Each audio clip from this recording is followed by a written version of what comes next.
Magical Matchbox tractor वाला। जोधपुर नाम के गांव में त्रिपाठी नाम का आदमी सोने का व्यापार करता था। वह बहुत ही घमंडी था, किसी और को अपने से ज्यादा देखना पसंद नहीं करता था। उसके पास एक गुंडा रहता था, उसका नाम कट्टाराज था। त्रिपाठी एक दिन कहता है, कट्टाराज, एक राज्य का सिर्फ एक ही राजा होता है और इस जोधपुर का राजा मैं हूँ। हाँ, आपने बिल्कुल सही कहा सेठ। इस पूरे गांव में आपसे बढ़कर अमीर आदमी और कोई नहीं है। हाँ, होना भी नहीं चाहिए। ये लो तुम्हारा इनाम। ऐसा कहकर एक सोने के सिक्कों से भरी थैली त्रिपाठी उस कट्टाराज को देता है। बहुत बहुत धन्यवाद सेठ जी, मैं हमेशा आपका सेवक बना रहूंगा। ऐसा कहकर वो त्रिपाठी को सलाम करता है। कट्टाराज त्रिपाठी का राइट हैंड था। उसी गांव में भंसाली नामक एक मछुआरा रहता था। उसके बेटे विश्वास को खिलौनों से बहुत लगाव था। विश्वास को अपने पिता का बनाया हुआ मैच बॉक्स ट्रैक्टर बहुत पसंद था। वह हमेशा उसी से खेला करता था।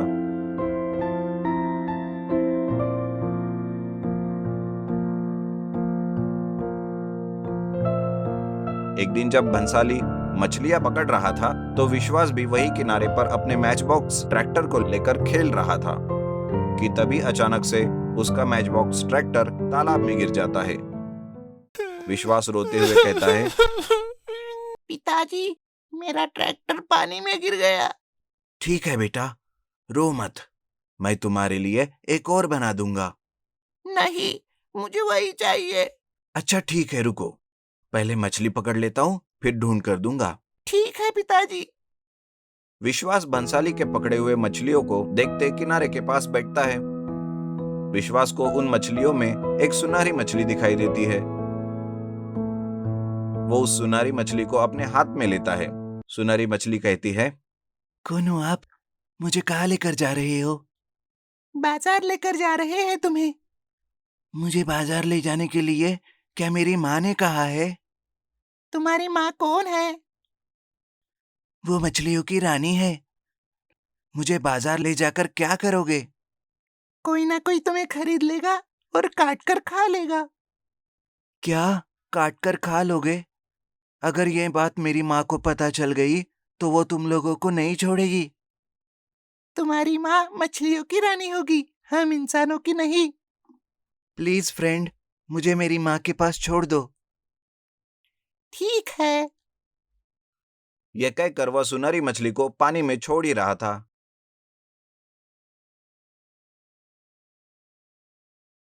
कि मछलियों की रानी बाहर आकर कहती है, देखो इंसानों, अच्छी तरह से मेरी बेटी और मेरी मछलियों को छोड़कर यहाँ से चले जाओ, नहीं तो मैं अपनी जादुई शक्तियों से तुम लोगों को मार डालूंगी। नहीं मछलियों की रानी, हम अपनी गुजर बसर के लिए मछलियों को पकड़ रहे हैं। हमें दूसरा और कोई काम नहीं है। ठीक है, तुम्हारे बेटे ने जो माचिस का ट्रैक्टर पानी में गिरा दिया था, उसे मैं कुछ शक्तियों से जोड़ कर दूंगी। उन शक्तियों से वह मैचबॉक्स ट्रैक्टर जहाँ कहीं भी होगा वहाँ धन संपत्ति होगी। मगर आज के बाद तुम लोगों को इस तालाब से मछलियां पकड़ना छोड़ना होगा।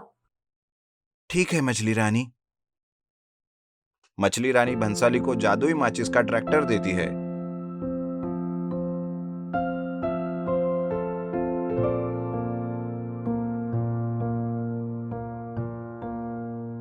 भंसाली उस सुनहरी मछली के साथ बाकी के मछलियों को भी तालाब में छोड़ देता है।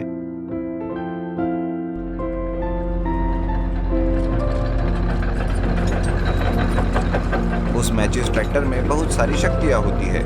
उससे खेत जोतने से फसल सोने की होती है। भंसाली देखते ही देखते बहुत अमीर हो जाता है। यह बात जानकर त्रिपाठी कट्टाराज को लेकर भंसाली के यहाँ जाता है। नमस्ते त्रिपाठी साहब। भंसाली, तुम्हारे पास जो जादुई माचिस का ट्रैक्टर है, मुझे वो दे दे। मैं तुम्हें मेरे पास जितना भी सोना है वह सब तुम्हें दे दूंगा। माफ कीजिए त्रिपाठी साहब, मुझे सोना नहीं चाहिए और माचिस का ट्रैक्टर देने का कोई इरादा नहीं है। भंसाली, मैं तुमसे भीख नहीं मांग रहा हूं। मैचबॉक्स ट्रैक्टर मुझे चाहिए, ये कह रहा हूँ क्योंकि त्रिपाठी को ना कहने का अंजाम तुम जानते नहीं हो। यह कहकर वो मैच बॉक्स ट्रैक्टर को लेकर वहां से चला जाता है। कट्टाराज को देखकर भंसाली डर जाता है और वो कुछ नहीं कह पाता। उस मैच बॉक्स ट्रैक्टर के साथ ही उसकी सारी संपत्ति चली जाती है। अब भंसाली को मछलियां पकड़ने के अलावा दूसरा और कोई काम नहीं था, इसलिए वो फिर से तालाब के पास मछलियां पकड़ने जाता है। यह देख मछली रानी को बहुत गुस्सा आता है और वो भंसाली से कहती है, यह क्या भंसाली, तुम अपनी बात से मुकर गए। मैंने तुम्हें जादुई मैच बॉक्स ट्रैक्टर दिया था, उसके बावजूद फिर से तुम यहाँ आए मछलियां पकड़ने। तुम्हारी इतनी जरूरत। मुझे माफ कर दो, आपने मुझे जादुई मैच बॉक्स ट्रैक्टर दिया था। वो त्रिपाठी नाम का एक अमीर आदमी जबरदस्ती मुझसे छीन कर ले गया।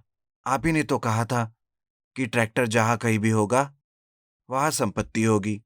उस मैच बॉक्स ट्रैक्टर के साथ ही मेरी संपत्ति भी उस त्रिपाठी के पास चली गई। मेरे पास अब दूसरा कोई चारा नहीं है।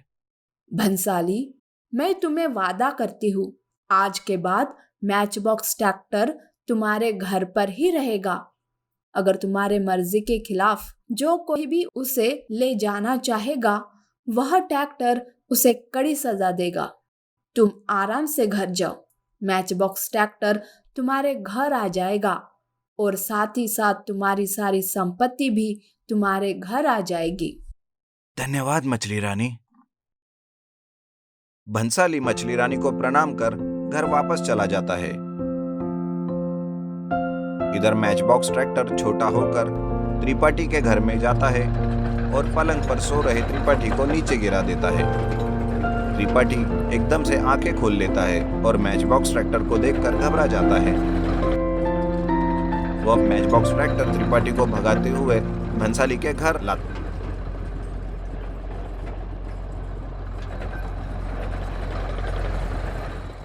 त्रिपाठी थक जाता है और जोर जोर से सांस लेते हुए कहता है, मुझे माफ कर दो भंसाली।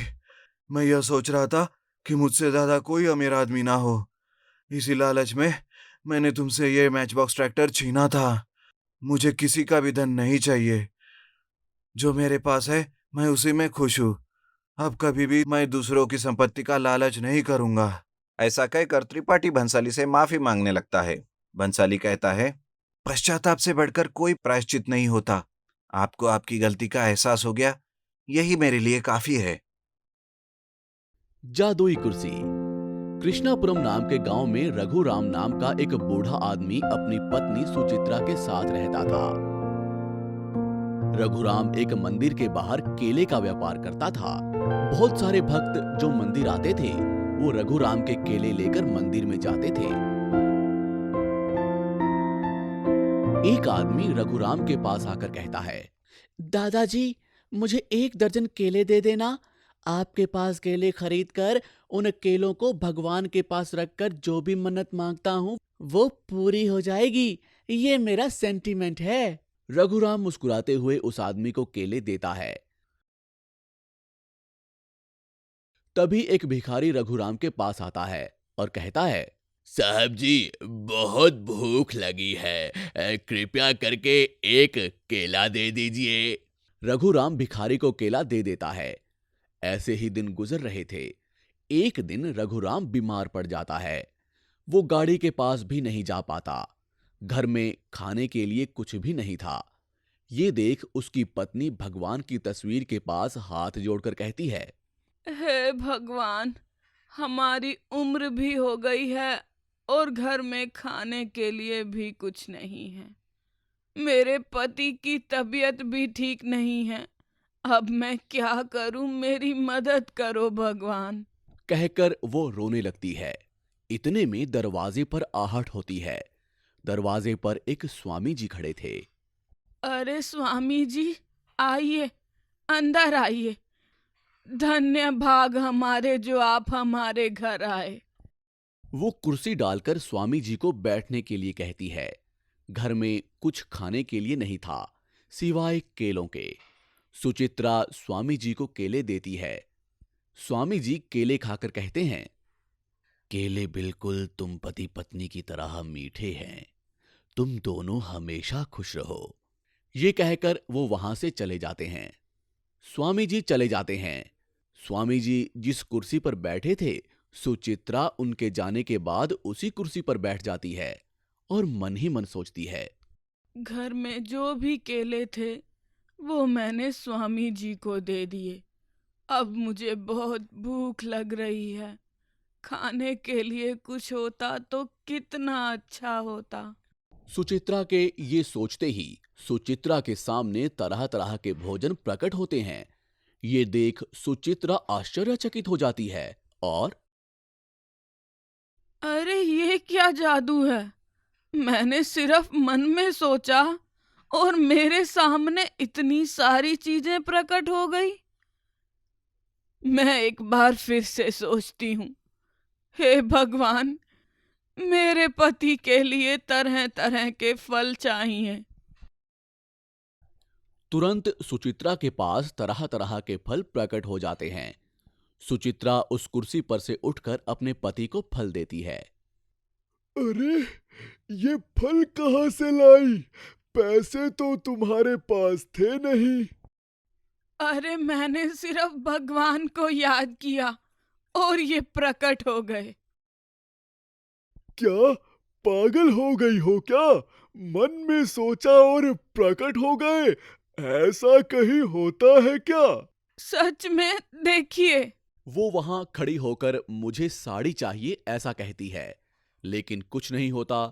रघुराम मुस्कुराकर जाकर बिस्तर पर लेट जाता है, लेकिन सुचित्रा मन ही मन सोचते हुए फिर से कुर्सी पर जा बैठती है और सोचने लगती है, मेरी इच्छा पूरी क्यों नहीं हुई? मुझे एक साड़ी चाहिए थी। बस सुचित्रा के ये सोचते ही उसके सामने साड़ी आ जाती है। तो सुचित्रा समझ जाती है कि वो कुर्सी कोई मामूली कुर्सी नहीं है, वो एक जादुई कुर्सी है। ये सब भगवान की लीला है। भगवान ही स्वामी जी के रूप में इस कुर्सी में शक्तियां भर कर गए ताकि हमारी मदद हो सके। सुचित्रा उस जादुई कुर्सी से अपने पति की तबीयत ठीक कर लेती है। रघुराम को उस कुर्सी की शक्ति के बारे में मालूम होता है तो वो खुश होता है। कुर्सी पर बैठकर मुझे पैसा चाहिए। रघुराम के सोचते ही उसके सामने पैसे आ जाते हैं। ये देख रघुराम सुचित्रा से कहता है, सुचित्रा, सच में ये जादुई कुर्सी है। इस पे बैठकर जो भी मांगो वो पूरा हो जाता है। हम इस पे बैठकर गरीबों और बुजुर्गों की मदद करेंगे। इस तरह रघुराम गरीबों की मदद करने लगता है। सुचित्रा उस कुर्सी पर बैठकर सोचती है, मुझे एक बड़ा घर और बहुत सारा सोना चाहिए। तुरंत वो सब प्रकट हो जाता है। ये सब सोमू नाम का एक आदमी देखता है और अरे, इन बुड्ढों के पास इतना जल्दी इतना पैसा कहां से आ गया? ये तो ठीक तरह से खड़े भी नहीं हो सकते थे। सोमू उन पर नजर रखने लगा। सोमू देखता है कि रघुराम कुर्सी पर बैठकर जो भी मांग रहा है वो उसके सामने प्रकट हो रहा है।